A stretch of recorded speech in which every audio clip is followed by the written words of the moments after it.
State rule end of theorem ఉన్నప్పుడు మీ definition రాసి అప్పుడు వెళ్ళడానికి థియరంలో థియరం సింపుల్గానే ఉంటుంది. డెఫినేషన్ యాడ్ చేస్తూ రాయండి. అర్థమైంది. ఎస్ఏ క్వశ్చన్లు వేస్తారు కాబట్టి. సెకండ్ కౌంటబుల్ అంటే ఏంటి? ఇంత బేసిక్ కాదు, ఫస్ట్ డెఫినేషన్ రాయండి. డెఫినేషన్ ఫస్ట్ ఎంత రాయండి? స్టేట్మెంట్ అంతా డెరైవ్ చేసినట్టు స్టేట్మెంట్ ఎక్స్ప్లెయిన్ చేస్తున్నాం, అప్పుడు మెయిన్లోకి వస్తాం. ఎప్పుడు ఫస్ట్ రాయాలి. ఫస్ట్ రాస్తే స్టేట్మెంట్ ఎక్స్ప్లెయిన్ చేసినట్టు మనకి స్టేట్మెంట్ కాన్సెప్ట్ తెలిసింది. సో మనం ప్రూవ్ చేయాలని చెప్తాం మనం. ఇప్పుడు సెకండ్ కౌంటబుల్ అంటే ఏంటి? సెకండ్ కౌంటబుల్ అని ఇచ్చాడు అంటే అర్థమైంది. ఇందాక బేస్ అని చెప్పాను కదా. బేస్ అంటే ఏం చెప్పాను? జీలో ఉన్న ఎలిమెంట్ని జీని లింక్ చేసేట్టుగా ఒక ఎలిమెంట్ ప్రతి ఎక్స్కి ఒక ఎలిమెంట్ దొరకాలి. ప్రతి ఎక్స్కి బి ఉండగా ఉంటే అర్థమైందా? జీలో ఎక్స్ తీసుకున్నాం అనుకోండి, ఎక్స్ని జీని లింక్ చేసేట్టుగా ఒక బేస్ ఒక బి దొరకాలి. అలాంటి బీలన్నీ కలెక్షన్ చేస్తే క్యాపిటల్ బి వస్తుంది. అది బేస్ అంటామని చెప్పాను. ఆ కలెక్షన్ అంతా కౌంటబుల్ అయిందనుకోండి, అంటే అవన్నీ కౌంట్ చేయగలిగాం అనుకోండి, దాన్ని కౌంటబుల్ బేస్ అంటాం. కాబట్టి కౌంటబుల్ బేస్ అంటే ఏంటి? బేసిస్లో ఉన్న ఎలిమెంట్స్ కౌంటబుల్ అవ్వాలి. అంటే క్యాపిటల్ బి సెట్ రాస్తాం కదా, దాంట్లో ఎలిమెంట్స్ కౌంట్ చేయగలుగుంటారు. కౌంట్ చేయగలుగుంటే దానికి సఫిక్స్ రాస్తాం కదా, B1 B2 B3 రాస్తాం కదా, ఈ సఫిక్స్ కౌంటబుల్ సెట్లో ఉండాలి. మనకు తెలిసిన కౌంటబుల్ సెట్ ఏంటి? Integers, positive integers. కాబట్టి కౌంటబుల్ అవ్వాలంటే మీనింగ్ ఏంటంటే B equal set of Bn, n belongs to Z+. Countable కాబట్టి B1 B2 B3 అన్ని కౌంట్ చేయొచ్చు.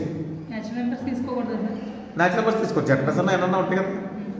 కాబట్టి B1 B2 B3 పాజిటివ్స్ అన్నా కదా, కాబట్టి B1 B2 B3 B4 B5 అలా అన్నీ రాసుకుంటూ పోతాం. రాసుకుంటూ పోతే Z కౌంటబుల్ కాబట్టి B1 B2 B3 అన్న కౌంటబుల్లే. అంటే దీంట్లో ప్రతి ఎలిమెంట్ కౌంట్ చేయగలుగుతాం మనం. కాబట్టి B కౌంటబుల్ అయింది. కాబట్టి B కౌంటబుల్ బేస్ అవుతుంది. అర్థమైందా? ఇప్పుడు main theorem lend of theorem అంటాడు. మీకు ఎగ్జామ్లో state and rule lend of theorem ఇస్తారు. స్టేట్మెంట్ కూడా స్టేట్మెంట్ మీరు రాయాలి. అది స్టేట్మెంట్ చూడండి. అంటే ఎక్స్ బి కౌంటబుల్ స్పేస్ అంటే ఎక్స్ టాపోలాజికల్ స్పేస్ అవుతుంది, కౌంటబుల్ అయింది, సెకండ్ కౌంటబుల్ అయింది. అంటే మీనింగ్ ఏంటి? దానికి కౌంటబుల్ బేస్ ఉంది. అర్థమైందా?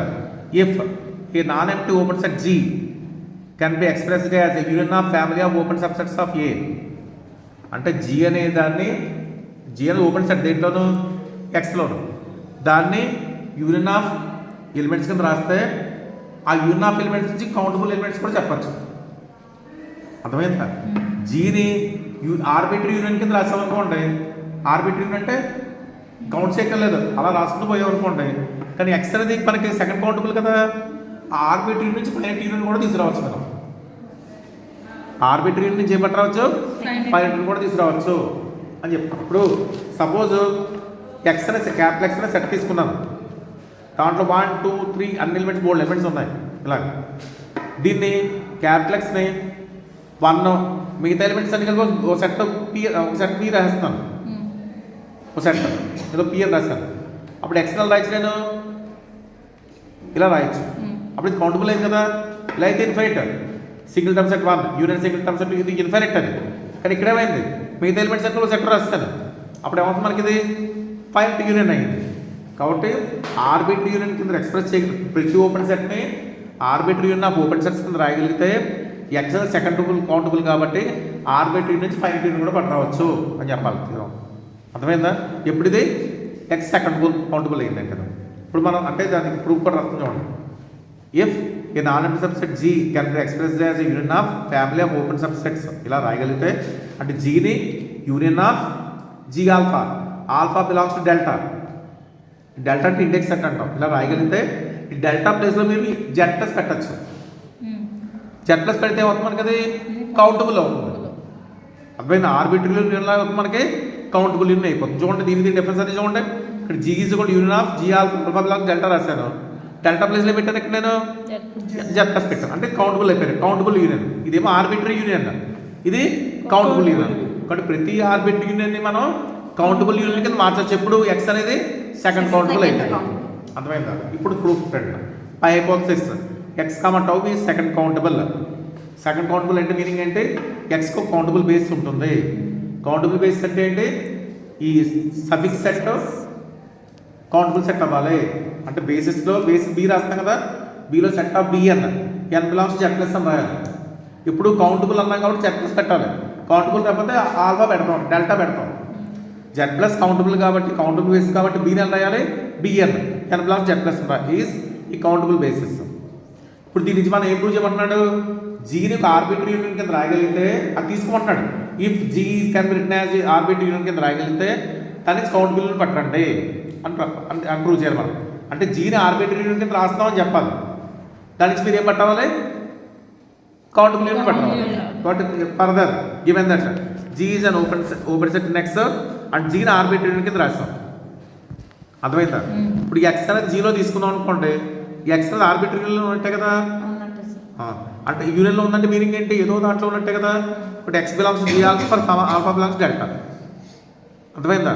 కానీ మనకి బి అని తీసుకున్నాం మనం. ఈ బి అనేది ఏంటి, కౌంటబుల్ బేసిస్ ఫర్ ఎక్స్. అందులో కౌంటబిలిటీ తీసుకోండి. బేసిస్ బేస్ అంటే ఏం చెప్పాను ఇందాక నేను, లింక్ చేయాలి, ఎక్స్ని జీని లింక్ చేయాలి. కాబట్టి ఇక్కడ ఉన్న ఎక్స్ని జీ ఆల్ఫాని లింక్ చేసినట్టుగా దీంట్లో బి ఉండాలి అని రాస్తాం. therefore x belongs to bnx is contained g alpha. bnx దేంట్లో ఉంటుంది మనకి, bలో అది రాస్తాం.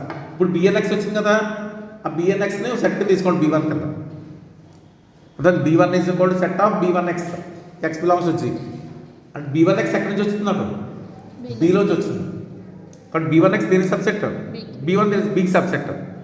ఆల్రెడీ b కౌంటబుల్ కదా, ఇది కౌంటబులేనా, కౌంటబుల్ కదా. కాబట్టి b1 దానికి సబ్సెక్ట్ అయిందా, అది కూడా అవుతుంది మనకు అప్పుడు కౌంటబుల్. కాబట్టి x అనే ఎలిమెంట్ తీసుకుంటే ఒక కౌంటబుల్ బేస్ ఎలిమెంట్ వచ్చింది, y తీసుకుంటే ఒక కౌంటబుల్ బేస్, అలా మొత్తం మీద మన కౌంట్ బేస్ ఎలిమెంట్స్ వచ్చాయి. అది ప్రూవ్ చేస్తాం చూడండి. therefore ఇక్కడ రాస్తాం b1 ఇస్ కౌంటబుల్ అయింది. x దేంట్లో ఉంది మనకి, b1xలో ఉంది. b1x దేంట్లో ఉంది, g ఆల్ఫాలో ఉంది. దీనికి సెట్ రిప్రజెంటేషన్ అంటే single term set x is content bn of x is content g alpha. g alpha దేంట్లో ఉంది, జీలో ఉంది. ఇప్పుడు దీని యూనియన్ పెట్టండి, దీన్ని కూడా యూనియన్ పెడతారు. అప్పుడు ఇంక ఇది రాయక్కలేదు, దీనికి యూనియన్ పెట్టాలి, అప్పుడు ఇది అయిపోతుంది.